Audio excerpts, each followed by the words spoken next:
everybody. Welcome to Milan Men's Fashion Week, brought to you by Camera della Moda.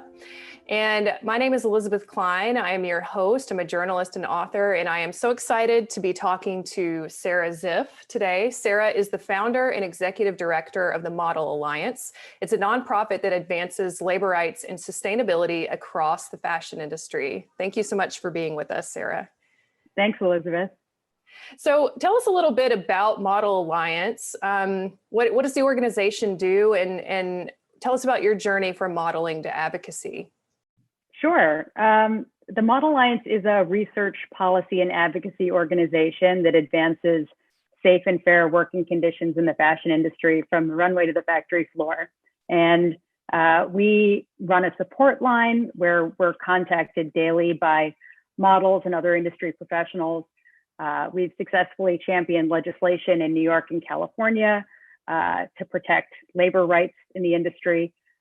We also educate people in the industry and members of the public about our core issues and use an evidence-based approach to our advocacy. And in terms of my journey, I formed the Model Alliance with the support of other models after working as a model myself for many years and experiencing some of the pitfalls of working in what remains a largely unregulated industry. So, perhaps unsurprisingly, the pandemic, like many other crises before in fashion, really brought labor rights to the surface in the industry once again. I'm wondering if you can talk a little bit about the Respect program in particular and how it advocates for workplace rights for models. Sure.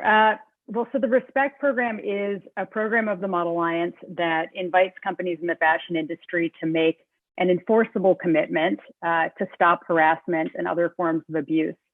So under the program, models and creatives can file complaints that will be independently investigated, and there are real consequences for people who are abusing their power. It also would provide training and education so that everyone knows their rights and responsibilities. And it's really the only initiative that's based on models' concerns and experiences and priorities. And, I know that Model Alliance, you've participated and you've also really taken a leadership role in the viral MeToo movement. I'm wondering, do you feel like fashion is becoming a safer place from sexual assault and harassment? It's a good question. I think that people are becoming more comfortable with speaking out. We've seen a lot of activity even very recently on social media.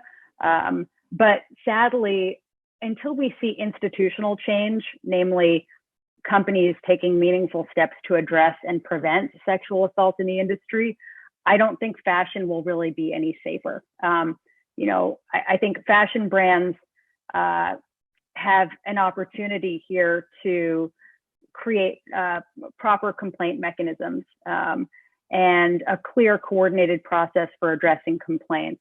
And so until there are really enforceable standards in the industry and people feel comfortable bringing forward their concerns through a trusted process, I don't think we're going to see a real shift in accountability that is currently breeding a toxic work environment. Well, so, we know the fashion industry and modeling, I'm sure, will likely change permanently because of the pandemic. You mentioned meaningful steps. Where should the industry be putting its efforts in 2021? Like, what would that meaningful change look like for you this year? Well, currently there lacks a structure where people feel comfortable filing formal complaints. They're taking to social media. There are these anonymous allegations. We've seen this time and time again for years now. And it's unfortunate. It's not good for the individuals who may or may not have abused their power, for the companies whose reputations are tarnished, rightly or wrongly, certainly not for the victims who are seeking recourse and who want to prevent these abuses from happening to others. So,